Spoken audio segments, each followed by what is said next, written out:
A little jewel among the many urban treasures in the city of Edina is the Edina Arts Center. Located in a leafy city park and natural wetland area, the Arts Center offers a variety of classes and events unrivaled in the Twin Cities metropolitan area. From its origin in a small country house, the Arts Center has grown to include 3 painting studios, 3 pottery areas, 2 additional classrooms, and a completely equipped media services center. Good morning. Good morning. How is everyone? From the Edina Arts Center, welcome you and thank you for coming. My name is Colin Nelson. We're going to get to Julie here in just a minute, but I'd like to say a couple things first. Welcome you to the center. You notice that we're surrounded by beautiful art. The Edina Arts Center is open to anyone in the community, and I encourage you after we're finished, we'll finish at 11 o'clock, if you're interested, wander through this. It's like a hobbit house. Wander through this place. There are very interesting things. We offer classes. We offer opportunities to participate if you are an artist. The gift shop, and of course we also offer memberships. So if any of you are interested in those things, please check in the gift shop.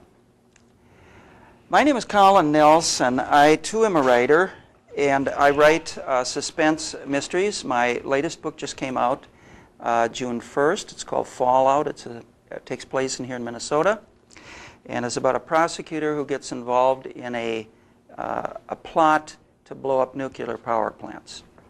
It's fiction. I'm sorry, I forgot one other thing. If I may hand this around, if you're interested in other events, in the author studio, future guests and so on, if you wouldn't mind, give me your name and an email address. I promise not to bug you. I'm not going to try to sell you life insurance. But if you could fill out your name, that would be wonderful. Thank you. Our guest today is Julie Kramer. Many of you may know her. She now has her fifth book out. She also is a winner of the Minnesota Book Award, which, may I lift this? Absolutely. She brought this to show us what it looks like. It's pretty hefty. You could kill someone with it fictionally, of course. And since we're in an art center, I'll mention that the bottom is Minnesota granite and the top is blown glass by a St. Paul glass artist. And so it really is very spectacular, and we've spent many, miles on the road together. And I don't know if we want to pass it around, if anybody wants to say they touched the Minnesota Book Award. Of course, this is just a, ruse for me to get your fingerprints on it, so if I, commit murder with it on the way home tonight, then you'll all be suspects. Julie, if we could start, I think many people have read your work, but in case they haven't, tell us what your stories are about. Tell us about Riley Sparks. I write a series set in the desperate world of television news, and it's a world that I know very well. I spent 20 years at WCCO Television, and I also spent several years as a network freelance producer for NBC and CBS.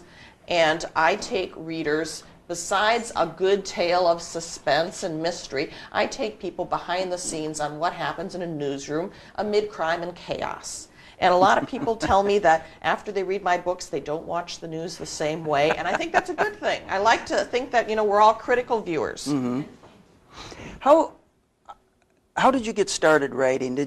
Were you interviewing authors or seeing them come through the studio and you thought, I could do that?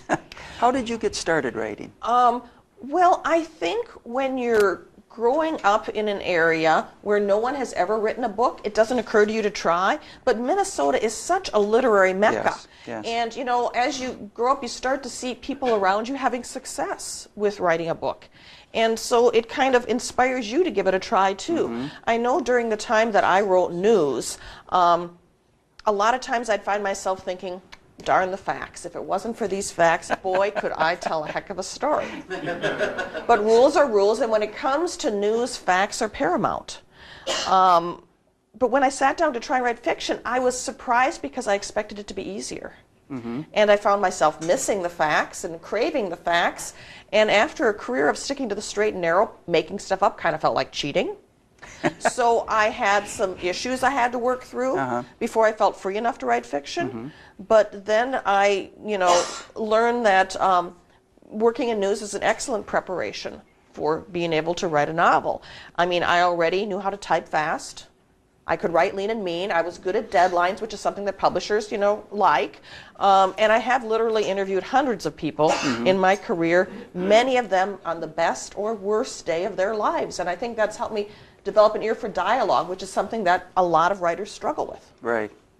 How did you, your character, which continues through all 5 books, is named Riley Spartz. Who is she, and where did she come from? She's a television investigative reporter. For the last few of my years at WCCO, I ran their investigative unit, the I-Team.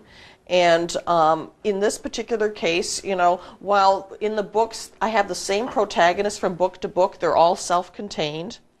And in it, there's always, a good mystery, a good crime story, but there's the behind-the-scenes TV news stuff, and there's some issues involving news that are discussed, that are very topical today. My newest book, Shunning Sarah, is set in an Amish town in southern Minnesota named Harmony, and I don't know how many of you have ever been to Harmony. It's a great day trip. And if you want to get a sense of the Amish community in Minnesota, there's a lot of, horse and buggies around town, and you can drive the back roads and stop at people's farms, and you'll see signs that say new potatoes, crafts, eggs, and you can pull in and you can, make purchases and chat families up, and, maybe they'll talk to you and maybe they won't talk to you. But I very much enjoyed doing the research for this story. And in it, I kind of pit 2 worlds against each other. The world of the Amish and the world of TV news. And that's guaranteed to bring conflict, and conflict leads to good storytelling. And in the book, we have a woman who's... What is the conflict? Well, we have a woman whose body is discovered. She's been murdered, and she can't be readily identified because her face has been damaged.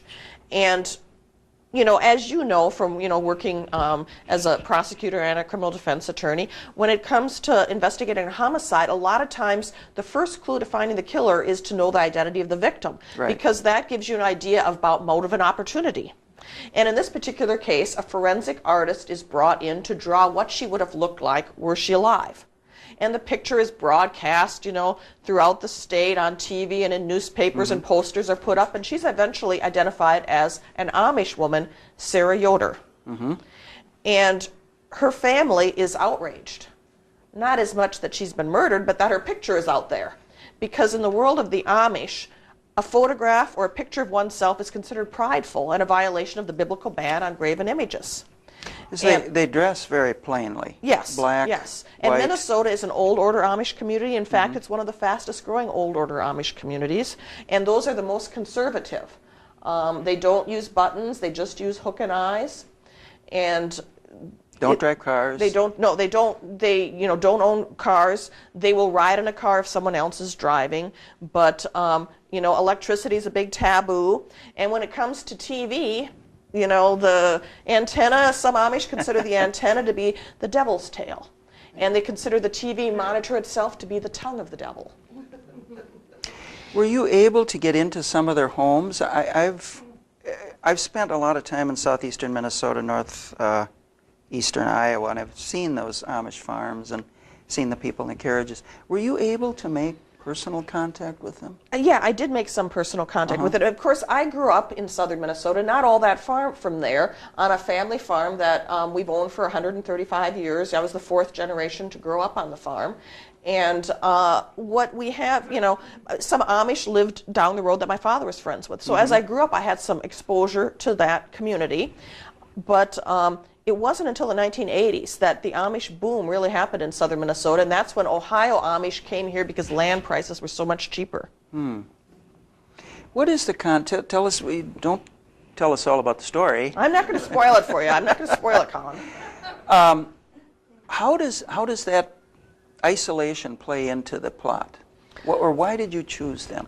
Well, for the Amish, if a crime is committed in their community, they don't go to the police. That's something they prefer to handle themselves, and rarely are there exceptions. And one exception that you might have heard about recently was in Ohio. There was a rogue group of Amish that were breaking into the homes of other Amish and cutting off the hair and beard. And for the Amish, hair and beard have a religious significance. For instance, when the men marry, they never cut their beards. Their beards continue to grow. And so these other Amish were breaking in the middle of the night and using horse clippers to cut the beards. And it was, you know, it was kind of a brutal attack. Yeah. And normally the Amish would not tell the outside world about it. But because it continued to happen and because they were very, you know, frightened about this and very upset because of the religious overtones of it, they went to outside police. And so last month it was a big trial in Cleveland, Ohio. The trial lasted 2 weeks. The jury was out for 5 days. 5 days is a long time for a jury to be out. But one of the things that made that case kind of tricky was it was not charged out as simple assault. It was charged out as a hate crime. And because of the religious overtones. Sure, and then the penalties and are that becomes much more, worse. a more complicated trial. Right. And there were 16 defendants. And so the jury had a lot of material to go through. I got a lot of emails and, you know, calls from people who heard about that on the news and were saying, there's this thing going on in Ohio with Amish cutting off hair and beards. Did they get the idea from reading your book? And I had to say, no, actually, I got the idea from them because I'm highly influenced by happenings around me as I write. And while I was writing this story, that was unfolding in Ohio. And I heard about it and incorporated it in my book with a twist. And as I had to tell people, art imitates life more than life imitates art. So, no, they did not get the idea from me. I am blameless in this particular circumstance. Tell us more about your heroine, Riley Sparks. How did you develop that character, and what do you like about her? Well, what makes it kind of complicated these days is she's a television reporter and specializes in investigative reporting. But just, you know, a month or so ago, Gallup came out with a poll saying that America's trust in television news is at an all-time low. So this makes things a little tricky for me because in the world of publishing, you're often told you need to have a likable protagonist to be successful. So my challenge is trying to make my heroine likable at a time when much of America despises what she does for a living. And I think the way I make that work is that she's kind of cynical about the profession, and she's critical too. In my books, you know, she discusses some of the flaws in journalism today, and a lot of those are outlined in the various books that I've written, and each of them kind of address a different issue on the narrowing of the line between news and gossip, which missing people get publicity and which ones don't.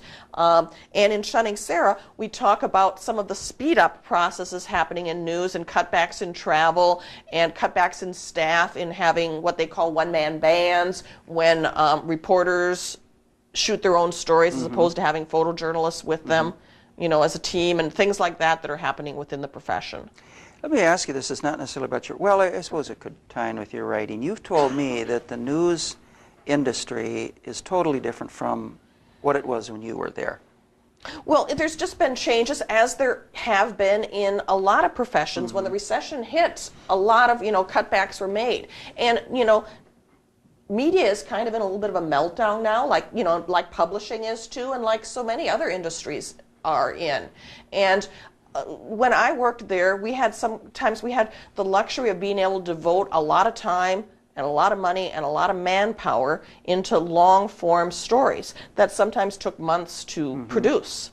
And now there just isn't that much time for that. Those are expensive kind of stories. It's more headlines and... You know, I mean, right now, you know, just covering the daily news takes the staff out there. Wow. How did, one way I think that you do a very good job of making Riley Sparks likable, as you pointed out, was you write in first person. Why did you choose that? First person is it's a hard way to write because the reader only sees what the hero sees, or heroine. I guess they're called heroes, aren't they? I don't want to offend anyone. We can call them protagonists if Protagonists. that makes things easier. There we go. Yes. That makes it easier. But first person, of course, is very limited because you only see what's going on from your protagonist. Why did you choose that? Before I started writing a book, I kind of spent the previous year rereading debut novels from a lot of my